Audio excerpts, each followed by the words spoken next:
But your question is perfect. If we're that clueless, can we be held responsible and punishable? No, we can't. Is, if I'm understanding you correctly, and correct me if I'm wrong, that the world will get better and better, or as you said, people will get better and better, until it's time for Mashiach to come. How does that coalesce with my understanding, at least, of what some of the ancient rabbis taught and spoke of the birth pains of the Messiah? Meaning, as I understood it, that instead of the world getting better and better, it would actually be a time of, Prophet Jeremiah said, time of Jacob's trouble. It would be a time of intense, like a woman in birth pains, starts off small and then it gets really intense. That would be the birth pains of the Messiah, before he, other than things getting better and better. The analogy is perfect. A woman in her 9th month, things are better or worse? She goes into labor, better or worse? The answer is yes. It's better and it's worse. And the worser it gets, the better it gets, because you're getting closer and closer and closer. So the question is, when did Jacob not have problems? Oh, before Messiah comes, there'll be problems. Well, like forever? Not 9 months? 3,000 years? So what is the particular pain of the birth pangs of Mashiach? The way it looks? Confusion. We've always had enemies, we've always had problems, we've always had suffering, discrimination, war, exile. We never had this confusion. Not just Jacob, the whole world. We're not suffering from evil today, although there's plenty of it. We're suffering from confusion. Don't know what a woman is. How confused can you get? So I think the plague today is not evil in the sense of violence, it's confusion. The problem with violence is that we don't understand violence. Is it violence or is it an expression of frustration? We don't know anymore. Rabbi, isn't the essence of the confusion, though, a rebellion against the divine order? Those who are in the trans community are saying, I'm not happy with the way God created me, so I want to be different. Therefore, I am usurping his authority over my life, and I'm pushing myself into a state of confusion, but also a different orientation toward him as my maker. So it seems to me that everything we're dealing with, whether it's classified as evil or confusion, ultimately comes from mankind's rebellion against God. Except that it's not a rebellion. We don't know God enough to even rebel. I think if people who think they're trans and they want to go, if God was anything in their lives, they wouldn't do it. God doesn't exist for them. They've never heard of him. I mean, ask the average teenager in the street. Ever hear the 10 Commandments? What is that, the Constitution? They don't know. They haven't even heard of the movie. If we don't know God enough to rebel, and yet God claims to reveal himself through the Torah and through the Jewish Bible, then how can God hold us accountable for sin? That is wonderful.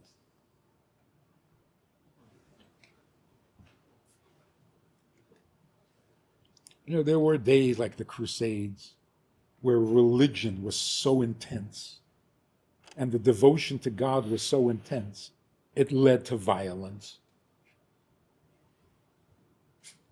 Today, the awareness of God, the relationship with God, is not enough to produce violence. It's almost like it was better off then. Can you clarify that statement? I mean, obviously, we are not, we're not supportive of religious violence, but at least people believed something. No, it shouldn't have led to violence, but it was a strong belief. Like the terrorists, suicide bombers of today. What kind of faith do you need to do that? As misguided as it is, they're not confused. They're misled. But they know what they need to be doing, and they're doing it. It's almost enviable, that kind of commitment. But to the wrong thing. The average person today is clueless, not rebelling. They almost wish they had something to rebel against. They have nothing. And that's worse. It's like sometimes people used to rebel against their parents, right? It was a ritual of growing up. You rebel against your parents. Today's parents, if you want to rebel against them, you don't know how. What do they stand for? What do they need? What do they care about? I don't know. So how do you rebel against them? Whatever you do is fine for them. So we can't even sin anymore. Like, I want to do something evil. We understand you. You really mean well. No, I want to. We can't even sin and get the satisfaction of it. But your question is perfect. If we're that clueless, can we be held responsible and punishable? No, we can't. Then can you explain, in relation to that response, can you explain why the sacrifices prescribed by the Levites were supposed to be atonement for sin? Perfect. We were living in an ideal world. We had a temple, we had prophets. We were in the Holy Land, the Promised Land. Everyone had their vineyard and their olive trees, whatever. Life was ideal. If you sin, what is wrong with you? Something's got to wake you up. You got to bring an animal and watch it be slaughtered and think, that really should be done to me. And that helped you repent. But when we're being slaughtered, you got to kill a goat also. So sacrifices were discontinued because the guilt today is way different than it used to be. When God was more real, when God was more present in our teaching, in our education, in our family, and you still can't behave yourself, well, then maybe you need something to wake you up. So if the temple would be rebuilt and it would be evidence that Messiah is here building, and the sacrificial system according to Daniel will be restored, why would they restore the sacrifice and recognize the Day of Atonement again? So first of all, the sacrifice is restored. We don't know whether we're talking about the sin offerings or the Thanksgiving offerings or the holiday offerings. Well, like Yom Kippur. Yeah. Well, the sacrifice could be in honor of the holiday rather than for sin. So the way I understand it is, when the temple is restored, we will collectively bring sin offerings for all the sins we did before the temple, right before Mashiach came. After that, there will be no more sinning. So there will be no more sin offerings. The offerings that will continue will be the Paschal lamb, the Thanksgiving lamb, or sacrifice. Not guilt. One more question. Do we have to?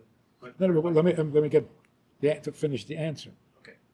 There are very few people in the world today, out of 8 billion, there's a handful that deserve punishment. The rest of us, we're clueless. God cannot be angry at us.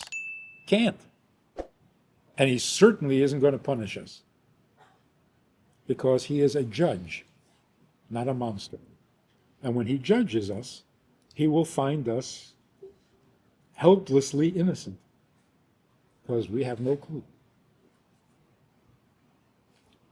He's been hiding for too long. You're saying the sacrifices become worship and not sin offerings, basically. Just Yes. worship offerings. Yeah. If you enjoyed this conversation or this topic, and you're looking for more information, or you want to hear it again from another angle, there's a way to do that. And that is in this book. It's all there. Order it from Amazon. You can read it, reread it, and share it. These ideas, these messages, this approach to life, this approach to Torah, to meaning, and to morals is vital for the world today, and we need to get this message out to the entire world. It is universal, it's essential, it's indispensable. To support this effort, if you want to be a partner in this crime, check out the link and make a donation. It really helps a lot. And thank you in advance.